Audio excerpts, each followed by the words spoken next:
documents. People have subpoenaed the government for a redress of their grievances. The 9/11 truth movement was started by the family members and survivors. What about people like Harry John Rowland, the PATH train conductor, who's on record coming to the World Trade Center nearly every single day since it happened? He doesn't talk about conspiracy theories. He just has a folder with him with all the different pictures of the layout saying how many buildings were called the World Trade Center. Most people can't even answer this basic question. What does he say, Harry John Rowland? Don't say two. That's not true. Open your eyes. The fact is, most people don't even know that the third tower came down on 9/11.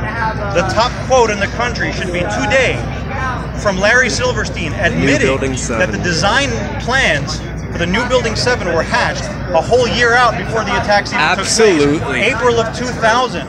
In 2014, at an Israeli real estate conference, the developer of the World Trade Center, Larry Silverstein, admitted on videotape that in fact the first design meeting for the new Building 7 was in April of 2000. Now, why would they need a new Building 7 when the old one was still perfectly intact and the attack hadn't taken place? That shows you that it's premeditated. It's a plan. And in the same quotation, Silverstein went on to say that the design was in 2000 and the construction shortly thereafter began in 2002. So it's not a misquote. It wasn't a slip-up. Just like the whole Pulitzer statement, this is more throwing it in your face, more symbolism, bragging that they're the ones behind the media. They're behind all of it. So the news can tell you one thing. The physical reality is a completely different story. Look into the 5 terabytes.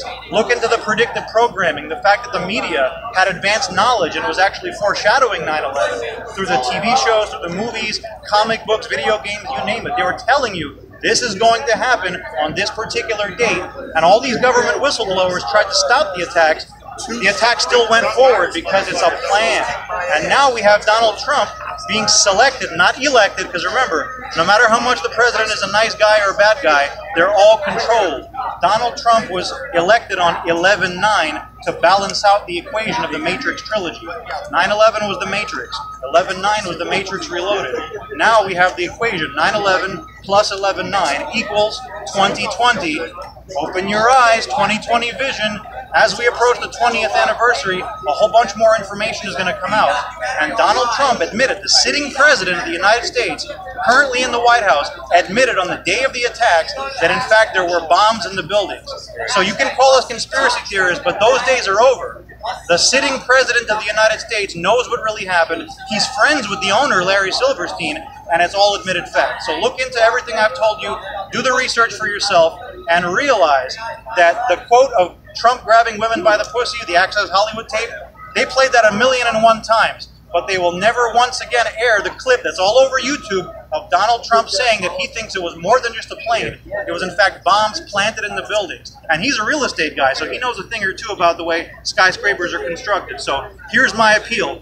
If anybody's watching this, especially if Donald Trump can see this, or people associated with him, please tell us the truth. You did it already once on the day it happened. We have the clip of you calling into UPN 9, which was subsequently re-aired on all the other networks, saying, yeah, I think it was more than an airplane. They must have had bombs in the building, because we're talking about the highest caliber steel that was used on a building. I don't think the building could just crumble like that.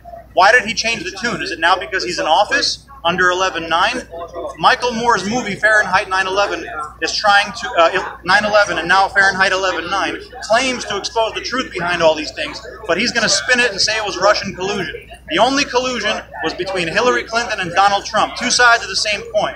So here's my appeal. Trump, Hillary, we know what you're up to. We know what you did. We know the whole system is rigged and corrupt.